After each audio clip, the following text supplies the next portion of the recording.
Godt nytår. Godt nytår her fra skoven i Aarhus.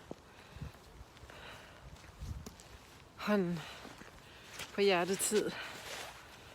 Jeg er lige ude i skoven for at aflevere denne her, som jeg lånte her i december til julepynt.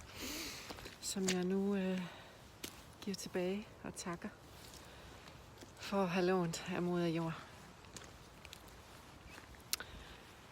Tak til jer. Tak til jer, der er begyndt at følge mig og være med her på hjertets vej. Follow your heart. Tak fordi I åbner op til sandheden i jeres hjerter. Tak fordi I lytter indad. Tak fordi I begynder at tage jer tiden og være med naturen. Jeg træder selv ind i 24 på en helt ny måde. Jeg har sluppet en masse ting, som ikke længere er sandt. Jeg er ikke helt den samme, og alligevel er jeg jo. Det er vi jo. I går var jeg til en anderledes nytårsaften, end jeg plejer. Jeg har i en del år valgt at være alene og mærke stilheden. Men i år har jeg været i Hjerterum, et dejligt sted i Aarhus, hvor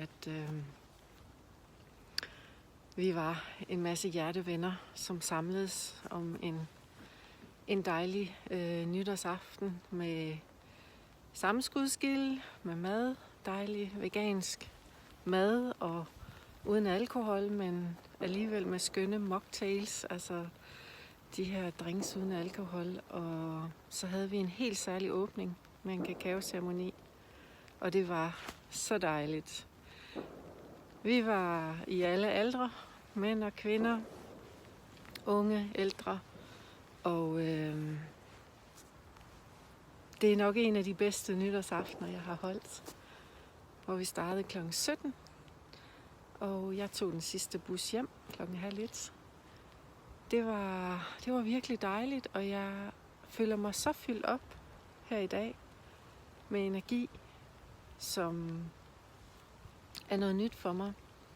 Fordi jeg mærkede, hvor mange hjertevenner, der også følger deres hjerte og gerne vil fællesskabet. Og fællesskabet er forbundethed, er nok ordet for mig her i 2024. Nu er jeg klar til at komme i det og forbinde og også vide, at der er faktisk nogen derude, der ønsker at være forbundet i hjerteenergien.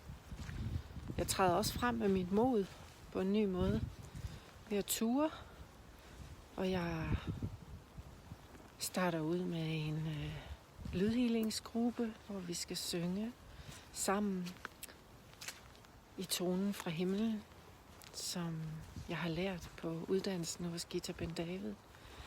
Jeg kommer til at lave flere ting. Jeg kan mærke, at der er flere sjælesøstre og sjælebrødre, der kontakter mig, eller jeg mødes med, som jo ikke... Jeg tror jo ikke på, at der er noget, der er tilfældigt. Så dem, jeg møder, mærker jeg også ind i, hvilken energi, hvad er det, det her møde kommer til at betyde for mig. Og hvilke mennesker er det, jeg skal arbejde med, eller være sammen med om ting. Og det er fra et andet udgangspunkt end før, hvor det var mere fra, hvad har jeg brug for, hvordan kan jeg leve af det her, og alle de her bekymringer, der kan være omkring at stå frem på den her lidt mere spirituelle vej i livet. Så herfra vil jeg blot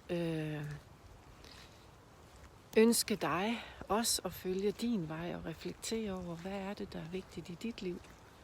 Hvad er det, der er sandt? Fordi det er sandhedens time.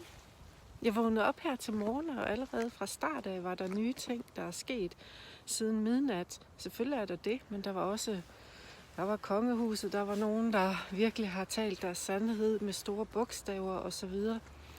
Så det er en tid, hvor hvis ikke vi står op for os selv og dem vi er, hvem skal så gøre det? Men jeg vil gerne hjælpe på vej, jeg vil gerne guide, jeg vil gerne vi mødes.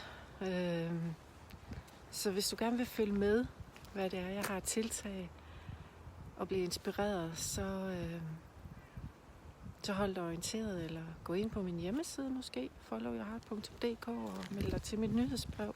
Nu begynder jeg at være aktiv igen, efter jeg har haft en hjernerystelse, som også har lært mig en masse om livet, som er en anden del, og en lang historie, som jeg også gerne vil fortælle mere om.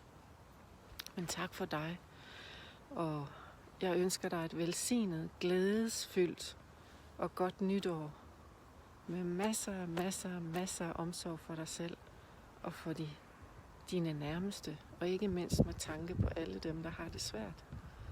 Fordi energi kan noget. Energi er ikke bare på kort afstand. Vi kan sprede masser af glæde, håb og fornyelse og transformation via vores energetiske felt. Ha' en skøn første dag i 2024. Hej.